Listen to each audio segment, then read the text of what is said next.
వీళ్ళ వివాదం కొనసాగుతుంది. సినీ నటి మాధవీలత మా అసోసియేషన్ కూడా ఫిర్యాదు చేసింది. అసలు ఫిర్యాదు ఏం చేశారు, ఆమె ఏం డిమాండ్ చేస్తుందన్న అంశాలు కూడా మనం తెలుసుకుందాం. చెప్పండి మాధవీలత గారు, ఇంకా వివాదం కొనసాగుతుంది, మీరు మా అసోసియేషన్ కూడా ఫిర్యాదు చేశారు. అసలు ఫిర్యాదు చేసే ముఖ్య ఉద్దేశం ఏంటి, మీ డిమాండ్ ఏంటి?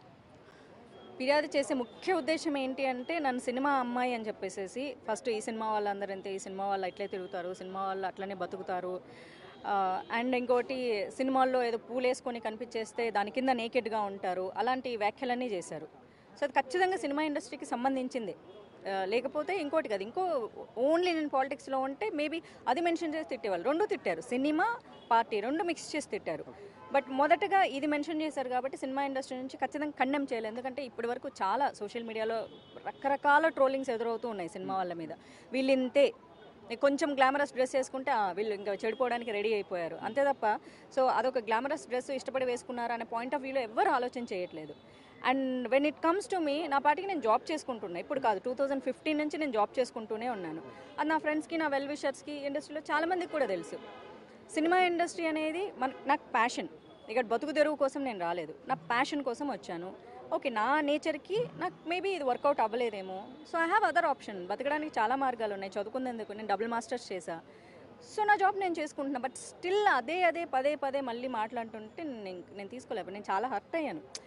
ఎందుకు సోషల్ మీడియాలో ఎవడెవడో అంటూ ఉంటే ఒక నెల రోజులు చూస్తాను, నెల ఒకటో రోజు కౌంటర్ ఇచ్చి పడేస్తాను. కానీ బట్ పాలిటీషియన్స్ అన్నప్పుడు చాలామంది నమ్ముతారు, ఓ వీళ్ళకి చాలా తెలుసు, వీళ్ళు చాలా స్పై చేసి ఉంటారు, లేకపోతే స్ట్రింగ్ ఆపరేషన్లు చేసి ఉంటారు అని చెప్పేసి.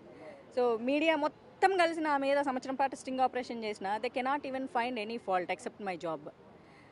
అలా నన్ను అన్నప్పుడు నేను చాలా హర్ట్ అయ్యా, చాలా ఎమోషనల్గా వీక్ అయ్యా. బట్ స్టిల్ మళ్ళీ గెట్ బ్యాక్ అయ్యా. సో ఒక సామాజిక బాధ్యతగా మీరు మహిళలకు ఒక సందేశం, ఒక సూచన చేస్తున్న సందర్భంలో మరి పొలిటికల్ లీడర్లు ఈ విధంగా టార్గెట్ చేయడానికి మీరు ఎట్లా చూస్తారు? పొలిటికల్ లీడర్స్ అంటే సినిమా వాళ్ళు అనగానే చెప్పాను కదా, సినిమా వాళ్ళు అనగానే వీళ్ళు ఇంతే. ఇంకోటి వచ్చేసి ఒక అమ్మాయిని నోరు మూపించాలంటే ఇంతకంటే పెద్ద పదం ఉండదు ఇంకా. So they can shut there mouths, అమ్మో నా మీద ఇంత నిందొచ్చేసింది, సో నోరు మూసుకొని మన పనులన్నీ మానేసి వెనక్కి వెళ్ళిపోయి ఏదో ప్లీజ్ అయ్యా అని చెప్పేసి కాలు పట్టుకొని బతిమలాడేసుకొని పనులు చేసుకుందాం అన్నారు. బట్ దే యాక్చువల్లీ నా వాయిస్ నోరు మూయించడం అనేది, అంటే నా నోరు మూయించడం అనేది వాళ్ళకి అవ్వదు. దే అనే రాంగ్ పర్సన్ని టచ్ చేశారు.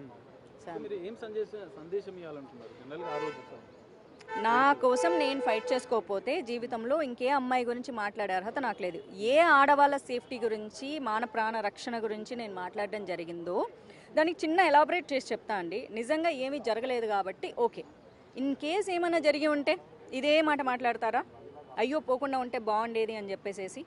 అండ్ ఇంకా నాకు చాలామంది ఇన్స్టాగ్రామ్లో పంపించారు, ఈవెన్ తాడిపత్రి అమ్మాయిలే పంపించారు కొంతమంది. ఏమో అక్కడ అంతమంది ఆడవాళ్ళని పిలిచారు, సో వాళ్ళు సీసీటీవీలో మొత్తం అదే కెమెరాలో రికార్డ్ చేసుకొని బాగున్న అమ్మాయిని పికప్ చేసేసి వాళ్ళు ఇంకా వేరే మన పొలిటికల్ లాబింగ్కి యూస్ చేసుకుంటున్నారేమో అని చెప్పేసి డౌట్లు కూడా వ్యక్తం చేశారు. నేను మొట్టమొదటి అఫ్కోర్స్ నాకు ఇన్స్టాగ్రామ్లోనే మెసేజ్ చేశారు చాలామంది, వీఆర్ ఫ్రమ్ తాడిపత్రి అక్క, ఇక్కడ ఇలాంటి దందాలు జరుగుతున్నాయి అని చెప్పేసి మెసేజ్ పెట్టడం జరిగింది. సో దాని నేపథ్యంలో వేడుకల్లో నిజంగానే అసాంఘిక కార్యకలాపాలు ఇంకా జరుగుతున్న నేపథ్యంలో మీరు మహిళలకు సూచన చేయాలనుకున్నారు? వేడుకల్లో జరుగుతున్నాయని మెన్షన్ చేయలేదండి. My video is very clear. తిరిగి వచ్చే దారిలో ఎందుకంటే అది ఊరికి కొంచెం దూరంగా ఉన్నది కాబట్టి ఆన్ ద వే వచ్చేటప్పుడు మాత్రం మెన్షన్ చేశాను. నేను అసలు పార్క్ గురించి కానీ ఇంకోటి గురించి కానీ మెన్షన్ చేయలేదు. ఆన్ ద వే ఏమైనా జరగవచ్చు కదా, అది కూడా మెన్షన్ చేశాను. మీరు తీసుకునేటటువంటి ఆ ట్రావెల్ ఏదైతే ఉందో, కారో ఆటోనో బైకో ఏదో ఒకటి సమ్వేర్ ఎల్స్ జరగవచ్చు అన్నాను. సో మన ప్రికాషన్ పైగా ఎందుకు అది చెప్పాల్సి వచ్చింది అనుకో, ఓన్లీ ఫర్ లేడీస్ అన్నారు కాబట్టి. ఇప్పుడు ఎండ్ ఆఫ్ ద డే ఆడవాళ్ళు నష్టపోయేది మగవారి వల్లే, కానీ ఆడది ఏం చేసుకుంటే ఏం నష్టపోదు కదా, అందుకు చెప్పాల్సి వచ్చింది అంతే. సో మా అసోసియేషన్కి ఫిర్యాదు చేశారు, మరి ఎలాంటి చర్యలు తీసుకోవాలని చెప్పి మీరు కోరారు? మా అసోసియేషన్ సంబంధించిన సభ్యులు ఏం రెస్పాండ్ అయ్యారు? చర్యలు తీసుకోమని నేనేం అడగలేదు. కండెమ్ చేయడం అన్నది కూడా చాలా పెద్ద విషయము. ఇక్కడ నాకు ఇండస్ట్రీ వాళ్ళు అన్యాయం చేస్తే నాకు న్యాయం చేయమని కోరొచ్చు, కానీ ఇండస్ట్రీని పెట్టి తిట్టారు కాబట్టి వాయిస్ రైజ్ చేయడం అన్నది మాకి చాలా ముఖ్యమైన విషయం. లేదంటే ప్రతిసారి ఇలానే అంటారు. ఎప్పుడైతే మా వాయిస్ రైజ్ చేస్తుందో, ఓ మనం ఈ సినిమా వాళ్ళని అనకూడదు, మా వాళ్ళు మన మీద పడిపోతారు అనే ఒక భయాన్ని క్రియేట్ చేయాలి. ఒక వ్యవస్థను నడుపుకునేది ఎందుకు, ఆర్గనైజేషన్ని ఆ భయం క్రియేట్ చేయడం కోసం. నేను ఆ సపోర్ట్, మోరల్ సపోర్ట్ ఒక్కటే అడిగా. ఆ మోరల్ సపోర్ట్ నాకు చాలా మంచిగా ఇచ్చారు. అండ్ ఫర్దర్గా కూడా మళ్ళీ డిస్కస్ చేసి దీని మీద ఇంకెవ్వరూ ఇలా మాట్లాడకుండా ఉండేలాగా, అంటే ఇప్పుడు పాలిటీషియన్స్, ఇంతకుముందు వేరే వాళ్ళు, ట్రోలర్స్ వదిలేసేయండి, that number of people are talking. So మా అసోసియేషన్ గతంలో కూడా అనేక మంది మహిళలు ఫిర్యాదు చేశారు. సో మహిళల కోసం ప్రత్యేక ప్రొటెక్షన్ సెల్ ఏర్పాటు చేయడం కానీ మహిళల రక్షణ కోసం ఎలాంటి చర్యలు మా అసోసియేషన్ తీసుకోవాలని మీరు సూచిస్తారు? అది మీరు వాళ్ళని అడగాలండి, అది నన్ను కాదు కదా. మహిళల ప్రొటెక్షన్ కోసం ఎగ్జాక్ట్లీ అన్యాయం జరిగినప్పుడు న్యాయం చేయడం అన్నది. అండ్ ఇలాగా ఎవరన్నా మనల్ని అన్నప్పుడు అది ఖచ్చితంగా కండెమ్ చేసి ఉత్తగా క్షమాపణ చెప్పేసి, ఇప్పుడు ఇండస్ట్రీలో అన్నారనుకోండి, వాళ్ళకి ఆ రియలైజేషన్ క్రియేట్ చేయాలి. మీరు ఇంకొకసారి జీవితంలో ఏ ఆడపిల్లని అనకూడదు. సో ఈ రెండే చేయగలరు. ఒకటి అన్యాయం జరిగినప్పుడు న్యాయం చేయాలి, తప్పుగా మాట్లాడినప్పుడు కండెమ్ చేయాలి. ఫైనల్గా మీరు అంటే నెక్స్ట్ మీ కార్యాచరణ ఏంటి? జేసీ ప్రభాకర్ రెడ్డి మీద న్యాయ పోరాటం చేస్తామని కూడా చెప్తున్నారు. ఎలా ముందుకెళ్తారు? 100% లీగల్గానే వెళ్తానండి, ఇందులో అసలు డౌట్ ఏం లేదు. నేనేదో పెద్ద పెద్ద ఛాలెంజ్లు చూసుకుందాంరా, నేను కూడా రాయలసీమ ప్రాంతంలోనే పెరిగాను. నేను రాగి సంగటి నాటుకోడి తిన్నాను. నేను కూడా ఉల్లిగడ్డ కారము రొట్టె తిన్నాను.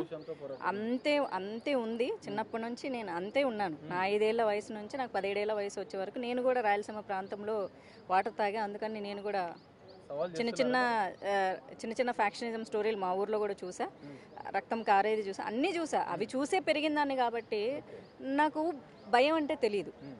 కానీ అలా ఛాలెంజ్ చేయను.